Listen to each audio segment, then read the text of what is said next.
இப்போ நம்ம இன்னைக்கு பார்க்க போகிறது ஜின் முத்திரையும் உசுனேக முத்திரையும். அந்த இரண்டு முத்திரைகளை பற்றி பார்ப்போம். முத்திரைகள் வந்து ஒவ்வொரு அங்காசைவும் மனிதனுடைய இயக்கத்தையும் உடல் உள்ளுறுப்புகளை இயக்கும். ஒவ்வொரு முத்திரைகளும் ஒவ்வொரு யோகாசனமும் ஆசனமும் உடம்புல உள்ளுறுப்புகளையும் விழுறுப்புகளையும் மனதையும் இயக்கி மாற்றக்கூடிய சக்தி அதுக்கு இருக்குது. இப்போ வந்து இது இப்படி எல்லாருக்கும் தெரிந்தது ஜின் முத்திரை. இது இந்த பெருவரிலையும் ஆள்காட்டி வரலையும் இப்படி வைக்கிறது. இப்படி தொட்டு நம்ம வைக்கணும். இது ஜின் முத்திரை. ஓம் நமச்சிவாய. இப்போ இந்த ஜின் முத்திரை அனைவரும் எல்லாம் வைக்கிறது. இப்போ இந்த சின் முத்திரை நம்ம பண்ணும்போது மனசக்தி அதிகமாகும், மனம் தெளிவடையும், மன அமைதியாகும், நம்முடைய 6 சக்கரங்களும் சீராகும். 6 சக்கரங்கள் சீராகி மன அமைதி கிடைக்கும். மனச்சஞ்சங்கள் நீங்கி மனசக்தி அதிகம், மனச்சஞ்சங்கள் நீங்கி மன உறுதியாகும். மன உருமுகமாகி நம்ம நினைக்கக்கூடிய காரியங்களில் வெற்றி கிடைக்கும். உடம்புடைய இரத்த ஓட்டம் அனைத்தும் சீராக இருக்கும் இந்த ஜின் முத்திரை. இந்த ஜின் முத்திரையிலேயே இன்னொன்று, இந்த ஆள்காட்டி வரல கொஞ்சம் கீழே இருக்குது. இது வந்து ஜின், இப்படி தொட்டால் ஜின் முத்திரை.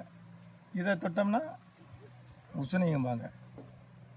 இதை வந்து ஆள்காட்டி முத்திரை அப்படின்னு சொல்லலாம். சுண்டு முத்திரை, ஆள்காட்டி முத்திரைன்னு சொல்லலாம். இது வந்து உசுனேக முத்திரை வடமொழியில். தமிழில் வந்து ஆள்காட்டி முத்திரை. ஆள்காட்டி விரலில் இப்படி வைக்கிறோம். இது மேலே தொட்டால் ஜின் முத்திரை. வித்தியாசம் நம்ம ஒரு சின்ன அசைவுகளில் நம்ம வித்தியாசத்தை தெரிஞ்சுக்கிறோம். இப்போ வந்து உசுனேகம் பண்ணுறோம். உசுனேக முத்திரை. ஓம் நமச்சிவாய. சின்முத்திரைக்கு ஏற்ற பலனும் இதில் இருக்கும்.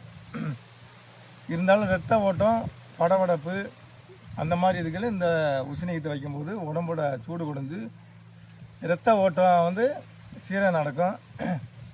இரத்த அழுத்தமும் இரத்த ஓட்டமும் சீரடைஞ்சு மன அமைதியாகும்.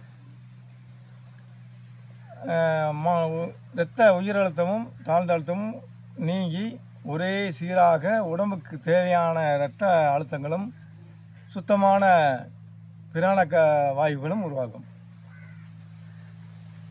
ஓம் நமச்சிவாய.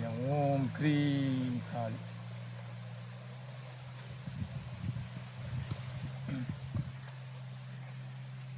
இந்த மாதிரி நம்ம சித்தர்கள் முன்னோர்கள் சொன்ன முத்திரைகளை ஒவ்வொன்றையும் புரிஞ்சு ஒவ்வொன்றையும் பேர்களையும் தெரிந்து நாம் அவைகளை தினமும் நம் அன்றாட வாழ்களில் செய்து நம் உடம்பையும் உள்ளத்தையும் ஆரோக்கியமாக வைப்போம். ஓம் காளி. ஓம் நமச்சிவாய.